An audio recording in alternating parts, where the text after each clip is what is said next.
আল্লাহু আকবার শব্দের অর্থ কি?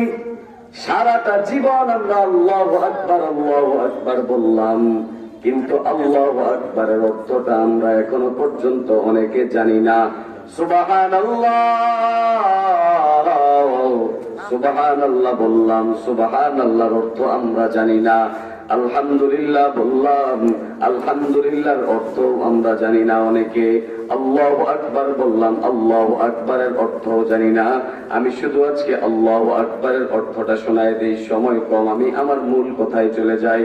আল্লাহু আকবার শব্দের অর্থ হচ্ছে আল্লাহ তুমি অনেক বড়, তুমি সবচাইতে বড়। বলেন সুবহানাল্লাহ। আল্লাহু আকবার শব্দের অর্থ আল্লাহ তুমি বড়, আল্লাহ তুমি বড়। যদি কোন বান্দা আমার আল্লাহকে আল্লাহর বরত্ব ঘোষণা করে, কোন বান্দা যদি আল্লাহকে আল্লাহ বলে স্বীকার করে, কোন বান্দা যদি আল্লাহকে আল্লাহু আকবার বইলা আল্লাহর জিকির করে, আমার আল্লাহ ডাক দিয়া কয়, বান্দা তুমি দুনিয়ার মধ্যে আমি আল্লাহর জিকির করলা, আমি আল্লাহ তোমার নামের জিকির আমার আরশের মধ্যে ফেরেশতাদেরকে নিয়ে করি। সুবহানাল্লাহ। বলেন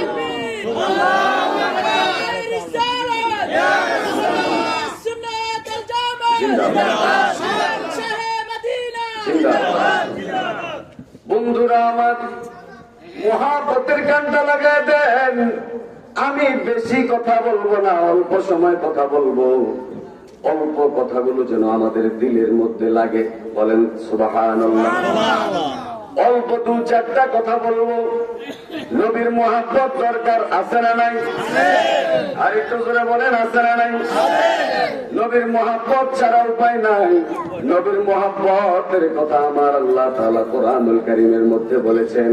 আমি নবীর মুহাব্বতের আয়াতটাই তেলাওয়াত করেছি। ইন কুনতুম তুহিব্বুনাল্লাহ ফাত্তাবিউনি ইউহিব্বুকুমুল্লাহ। তোমরা যদি আমি আল্লাহকে পাইতে চাও, আমার বন্ধুকে ভালোবাসো, আমার বন্ধুকে যদি ভালোবাসো। আমরা জিজ্ঞেস করলাম, আল্লাহ তোমার বন্ধুকে যদি ভালোবাসি আমাদেরকে তুমি কি পুরস্কার দিবা? আমার আল্লাহ ডাক দিয়া কয়, ওয়ায়াগফির লাকুম যুনুবাকুম। যা বান্দা যা, আমি আল্লাহ তোর গুনাহগুলো মাফ কইরা দিব। একজন মুমিনের জন্য সবচেয়ে বড় পুরস্কার কি? গুনাহ মাফ হয়ে যাওয়া। সুবহানাল্লাহ বলেন। একজন মুমিনের জন্য সবচেয়ে বড় পুরস্কারই হচ্ছে গুনাহ মাফ হয়ে যাওয়া। সুবহানাল্লাহ। ওয়ায়াগফির লাকুম যুনুবাকুম। আমি আল্লাহ তোমার গুনাহগুলো মাফ করে দিব। আল্লাহু গফুরুর রহিম। কারণ আমি আল্লাহ ক্ষমাশীল এবং দয়ালু। আল্লাহু আকবার। আর একটু জবান খুলে বলেন আল্লাহু আকবার। বন্ধু এবার আসেন, সাহাবায়ে কেরাম আমার নবীকে কেমন ভালোবাসতেন। সাহাবায়ে কেরাম আমার নবীর জন্য জীবন দিতে প্রস্তুত ছিল। সাহাবায়ে কেরাম আমার নবীর জন্য জীবন দিতে প্রস্তুত ছিল। বন্ধু মুহাব্বতের কানটা লাগায় দেন রে বন্ধু। নবীর মুহাব্বত অন্তরে নিয়ে যদি নবীর মুহাব্বতের কথা শুনেন, নিজের ঈমানটা তাজা হয়ে যাবে। নবীর মুহাব্বতের কথা যদি শুনেন, নিজের মনটা শীতল হয়ে যাবে। নিজের মুহাব্বতের কথা যদি শুনেন, নিজের প্রাণটা, নিজের দিলটা এতটাই ঠান্ডা হয়ে যাবে বন্ধু, আপনি নিজে কল্পনাও করতে পারবেন না। নবীর মুহাব্বতের কথা যদি শুনেন, আমাদের আজকে প্রধান মেহমান যেই নবীর শান বলেছে, কেন বলেছে? একমাত্র নবীর মুহাব্বত থাকার কারণেই বলেছে। বলেন সুবহানাল্লাহ। মুহাম্মদের নাম জপেছিলি বুলবুলি তুই আগে। আল্লাহু আকবার। মুহাব্বত ছাড়া এমন শব্দ আসে না বন্ধু, মুহাব্বত ছাড়া আসে না। দেখেন আল্লাহর নবীর প্রিয় সাহাবী হযরতে আবু বকর আমার নবীকে মহব্বত করতেন, হযরতে উসমান আমার নবীকে মহব্বত করতেন, হযরতে ওমর আমার নবীকে মহব্বত করতেন, হযরতে আলী আমার নবীকে মহব্বত করতেন, হযরতে বেলাল আমার নবীকে মহব্বত করতেন। বলেন সুবহানাল্লাহ। ইসলামের প্রথম মুয়াজ্জিনের নাম হচ্ছে হযরতে বেলাল। ইসলামের প্রথম মুয়াজ্জিনের নাম কি? বেলাল। আরো জোরে বলেন, নাম কি? ইসলামের প্রথম মুয়াজ্জিনের নাম বেলাল, হযরতে বেলাল ইসলামের প্রথম মুয়াজ্জিন। আমার নবী যখন মসজিদে নববীর মধ্যে খুতবা দিতেন, ওই আমার নবীর প্রথম মুয়াজ্জিন ছিলেন হযরতে বেলাল। বেলালের কথা অনেক লম্বা কথা, সময় সংক্ষিপ্ত, আমি অল্প সময় কিছু বলার চেষ্টা করব। হযরতে বেলাল নবীর মসজিদের মুয়াজ্জিন। বেলাল আযান দেয়, বেলাল দুনিয়ার মধ্যে আযান দেয়, বেলালের আযান আরশ মুআল্লা পর্যন্ত শোনা যায়। বলেন সুবহানাল্লাহ। এখন বলবেন প্রমাণ কি? আমার নবী যখন মেরাজে গেলেন, সুবহানাল্লাযী আসরা বিআবদিহি লাইলাম মিনাল মাসজিদিল حرام إلى المسجد الأقصى الذي باركنا حوله لنريه من آياتنا إنه هو السميع البصير। আমার নবী যখন মেরাজে গেলেন, মেরাজে যাইয়া আমার নবী যখন সাত আসমান সাত জমিন আরশ কুরসি লৌহ কলাম লৌহ মাহফুজ জান্নাত জাহান্নাম পরিদর্শন করলেন, জান্নাতে যাইয়া আমার নবী হাতে, আমার নবী হাতে, আমার নবীর পায়ের কদমের মোবারকের সামনে হযরতে বেলাল জমিনের মধ্যে হাঁটে, ওই বেলালের পায়ের আওয়াজ আমার নবী জান্নাতে শুনতে পেয়েছেন। বলেন সুবহানাল্লাহ। একমাত্র মুহাব্বতের কারণে হয়েছে, ঠিক কিনা বলেন? বেলাল দুনিয়ার মধ্যে হাঁটে, বেলালের পায়ের আওয়াজ জান্নাতে শোনা যায়। আল্লাহু আকবার, আল্লাহু আকবার। বন্ধু, মুহাব্বতের কথাটা বোঝানোর জন্য বলতেছি। হযরতে বেলাল আমার নবীর মসজিদে আযান দেয়। একদিন, দুই দিন, তিন দিন, অনেক দিন হয়ে গেল, বছর হয়ে গেল, আযান দিতেছে, আযান দিতেছে, অনেক লম্বা কথা। হঠাৎ করে কয়েকজন সাহাবী আরজ করলো, ইয়া রাসূলুল্লাহ, ইয়া হাবিবাল্লাহ, নবী গো, আপনার মসজিদে যে আযান দিবে তার আযানের উচ্চারণ সহি শুদ্ধ হইতে হবে, তার আযানের উচ্চারণ কোনো ভুল হওয়া চলবে না। হযরতে বেলাল যখন আযান দিতেন, আশহাদুর জায়গায় আসসাদু বলতেন। আল্লাহু আকবার, আল্লাহু আকবার। বেলালের জিহ্বাটা একটু তুতলা থাকার কারণে, বেলালের জিহ্বাটা একটু তুতলা থাকার কারণে বেলাল আশহাদুর জায়গায় আসসাদু শব্দ ব্যবহার করত। সাহাবায়ে কেরাম বললেন, ইয়া রাসূলুল্লাহ, ইয়া হাবিবাল্লাহ, আপনার মসজিদে যে আযান দিবে তার আযানের উচ্চারণ সহি শুদ্ধ হওয়া লাগবে। বেলাল তো আশহাদু বলতে পারে না, আসসাদু বলে। এই জন্য কালকে ফজর থেকে বেলালের আযান দেওয়া বন্ধ করে দেন। আল্লাহু আকবার। মজার কথা সামনে আসতেছে, মুহাব্বতের কানটা লাগায় দেন বন্ধু, মুহাব্বতের কানটা লাগায় দেন। বেলাল আমার নবীর মসজিদে আযান দেয়, বেলালের আযান আমার আল্লাহর দরবারে কবুল হয়ে যায়। বেলালের আযান আমার আল্লাহর দরবারে কবুল হয়ে যায়। বেলালের আযান আমার আল্লাহর দরবারে যখন কবুল হয়ে গেছে, বেলাল আযান দিতে দিতে দিতে দিতে যেদিন সাহাবায়ে কেরাম আমার নবীর দরবারে আয়েশা বললেন বেলালকে বাদ দেওয়ার জন্য, আমার নবী রাহমাতাল লিল আলামিন, সরকারে দো আলম, নূরে মুজাসসাম, সাইয়্যিদুল মুরসালিন, খাতামুন নবীন, নবী মুহাম্মদুর রাসূলুল্লাহ সাল্লাল্লাহু আলাইহি ওয়াসাল্লাম এশার নামাজ শেষ হয়ে গেল।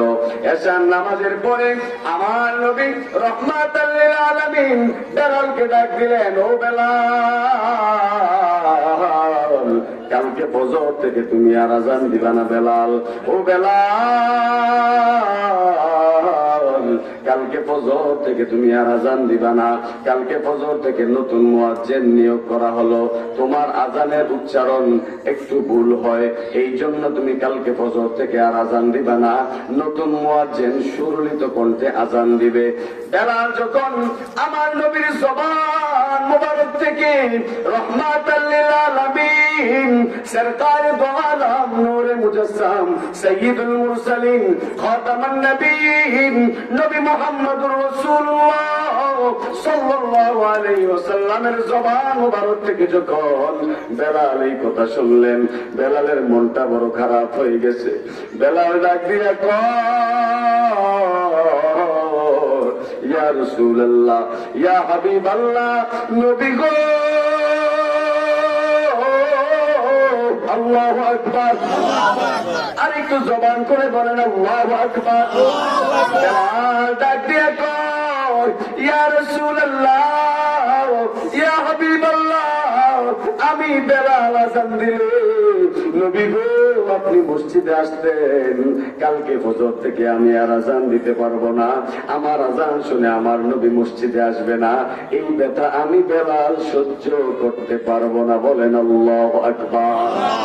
কেন সহ্য করতে পারবো না? বেলালের অনেক লম্বা কথা, সময় প্রায় শেষ। বেলাল ইসলামের জন্য এতটাই মায়ের খেয়েছেন, বেলালের জিহ্বাটা তুতলা হয়েছে একমাত্র ইসলাম কবুল করার পরে। ওই কাফের মুশরিকরা বেলালকে এমন ভাবে অত্যাচার করেছে, মুখের মধ্যে জিহ্বার মধ্যে আগুনের কয়লা লাগায় দিছে। ওই কাফের দল, মুশরিকের দল বেলালের কষ্ট দিতে দিতে বেলালের জিহ্বার মধ্যে কয়লা লাগায় দিছে। বেলাল এই জন্য জিহ্বাটা তোতলা হয়ে গেছে। বেলাল কোন কথা বলে না। বেলাল সোজা চলে গেছে মসজিদ নববীর এক কিনারায় যাইয়া বেলাল নামাজে দাঁড়ায় গেছে। আল্লাহু আকবার। আরো জবান করে বলেন আল্লাহু আকবার। বেলাল নামাজে দাঁড়ায় গেছে, নামাজে দাঁড়াইয়া আল্লাহু আকবার বইলা নিয়ত বানছে। নিয়ত বান্দা বেলাল কান্না আরম্ভ করে দিছে, আমার আল্লাহর দরবারে কান্না আরম্ভ করে দিছে। বেলাল ডাক দিয়া আল্লাহ, তুমি আমারে কালো বানাইছো, এত আমি বেলালের কোনো দুঃখ নাই। তুমি আমারে গোলাম বানাইছো, এত আমি বেলালের কোনো দুঃখ নাই। তুমি আমার চেহারার মধ্যে সৌন্দর্য দেও নাই, এত আমি বেলালের কোনো দুঃখ নাই। তুমি আমার চুলগুলো কুকরা কুকরা বানাইছো, এত আমি বেলালের কোনো দুঃখ নাই। তুমি আমারে গোলামের ঘরের গোলাম বানাইছো, এত আমি বেলালের কোনো দুঃখ নাই। আল্লাহ, আমি বেলাল মসজিদে নববীর মধ্যে আজান দিতাম, আমার আজান শুননা সরকারে দো আলম নূরে মুজাসসাম সাইয়্যিদুল মুরসালিন খাতামুন নবিয়্যিন নবী মুহাম্মদুর রাসূলুল্লাহ সাল্লাল্লাহু আলাইহি ওয়াসাল্লাম আমি বেলালের কথা, আমি বেলালের আজান শুননা মসজিদে আসতো। কালকে থেকে আমি আর আজান দিতে পারবো না, আমার নবী আমার আজান শুনে মসজিদে আসতে পারবে না। এই দুঃখ আমি বেলাল সহ্য করতে পারবো না। বলেন আল্লাহু আকবার। বেলাল এদিক থেকে কান্দে, বেলালের কান্না আল্লাহর আরশ পর্যন্ত থরথর করে কাঁপতেছে। বলেন আল্লাহু আকবার। আরো জোরে বলেন আল্লাহু আকবার। আল্লাহর আরশ পর্যন্ত কাঁপতেছে। ফজরের সময় হয়ে গেছে, লম্বা কথা আমি শেষ করে দিচ্ছি। ফজরের সময় হয়ে গেছে, ফজরের আজান নতুন মুয়াজ্জিন দিছি। নতুন মুয়াজ্জিন আজান দিয়া ফজরের নামাজের সময় শেষ হয়ে গেছে, সূর্য ওঠার সময় হয়ে গেছে। কিন্তু সূর্য ওঠার সময় শেষ হয়ে আরো অনেক সময় হয়ে যাচ্ছে। ওই দিন আর আল্লাহর কুদরতের মাধ্যমে ওই দিন আর আকাশের মধ্যে সূর্য ওঠে না, সূর্য ওঠে না। আল্লাহু আকবার। আমার নবী চিন্তায় পড়ে গেলেন, পেরেশানিতে পড়ে গেলেন। আমার নবী আল্লাহ দরবারে হাত বাড়ায় দিছে। আল্লাহ, কি হয়ে গেল?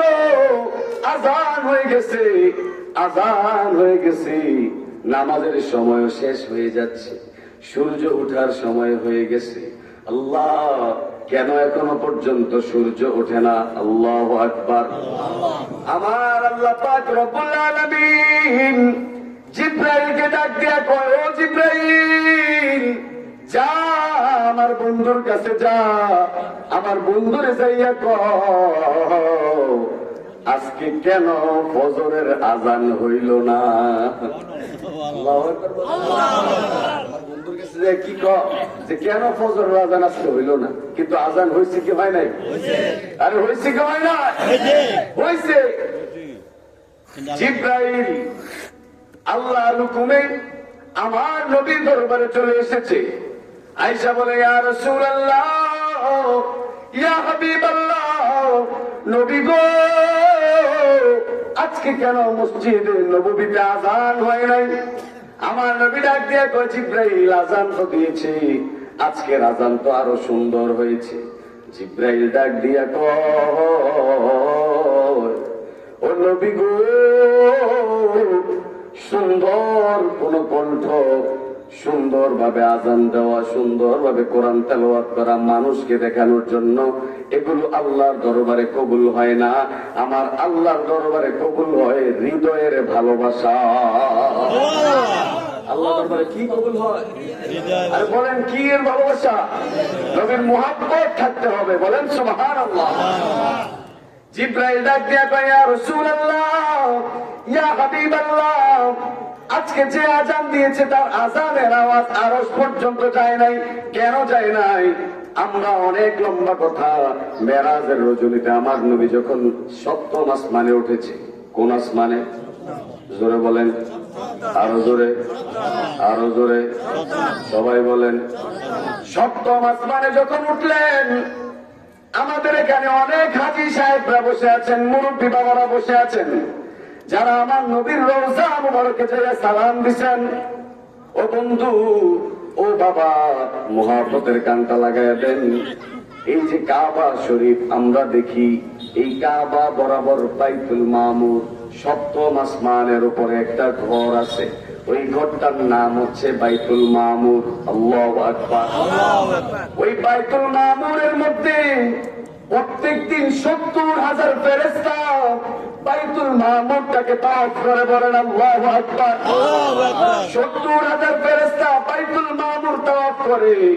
একদিন যে 70,000 ফেরেশতা একবার তাওয়াফ করে, কিয়ামত পর্যন্ত আর কোনদিন ওই 70,000 ফেরেশতা বাইতুল মামুর তাওয়াফ করার সিরিয়াল পাবে না। আল্লাহু আকবার।